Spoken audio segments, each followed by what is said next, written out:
seaweed or kelp. It's actually in the Protus family. It's not a plant, even though it looks like it. And here's another example, and some are microscopic. Some of them are unicellular monsters, so they would be much bigger.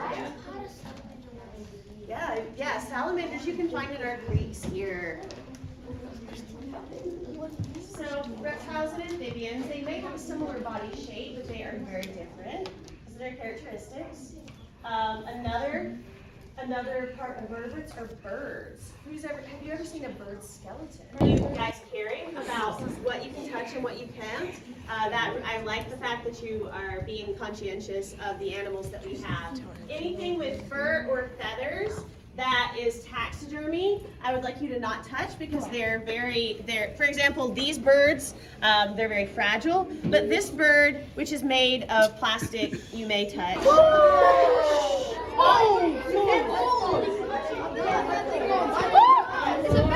Jacob, look at this side. Look at that mountain.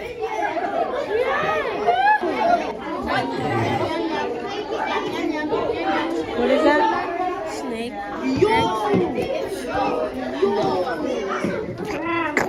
Sit down, little boy. Oh, yeah. Look at Uncle Yodi. Oh, yeah. Oh, look. Look at this. You can't tell me caveman didn't use this as a weapon.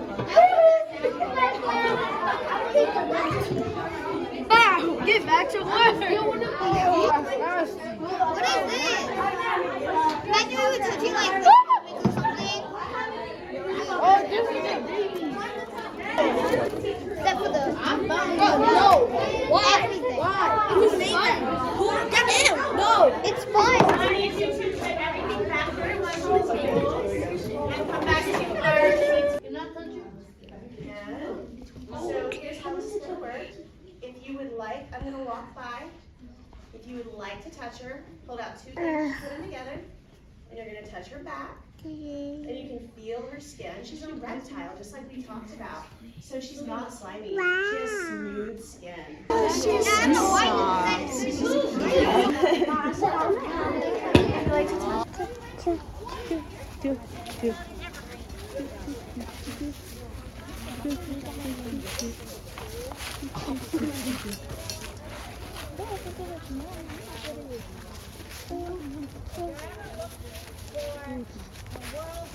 fascinating wood wide web underground. You'll never find, or rarely you'll find them under rocks. It's a live organism called mycelium. They look like teeny tiny, they're like teeny tiny telephone wires. And guess what? You're stepping on thousands and thousands of miles of mycelium every step you take. Now that's crazy. So this is a survival skill. If I want your attention, I can do that. But if I'm lost in the woods or injured, somebody might hear that if I don't have my cell phone or if it's dead, right? I think My favorite memory was the sandcastle.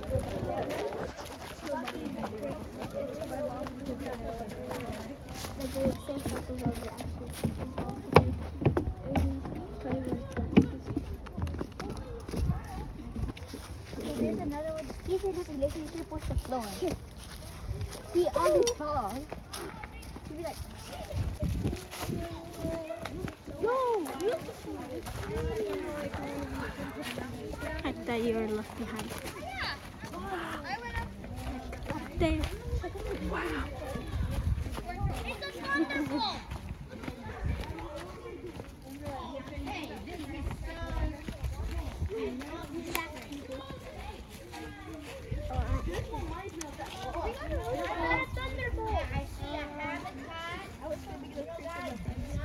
they don't. They sprawl out. Why do they roots go this way? Tell me loud. Because the crust of the earth might just make them go left. I know, it's a great answer. Cheesy crust. But that's not it. But I like it. It's okay. It's all about.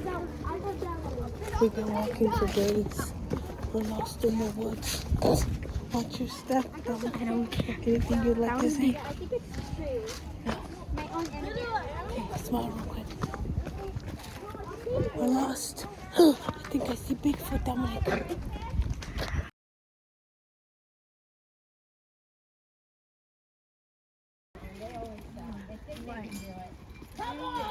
I exercise in the afternoon.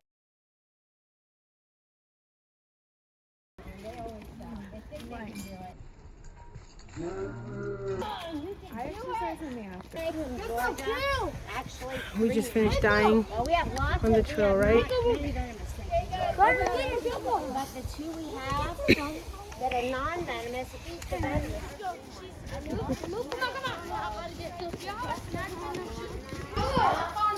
Oh, yeah. You don't see those very often. They migrate.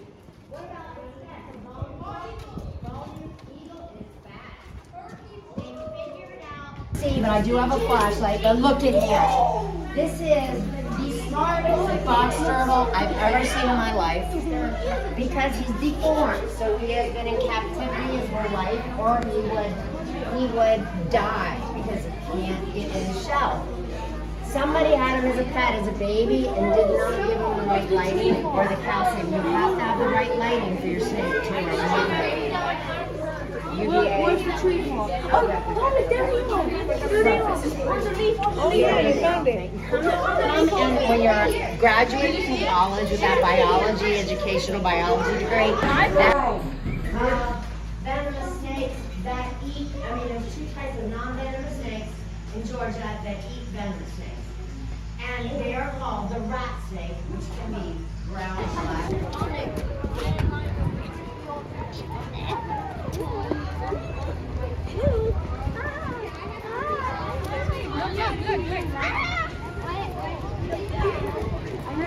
Dominic.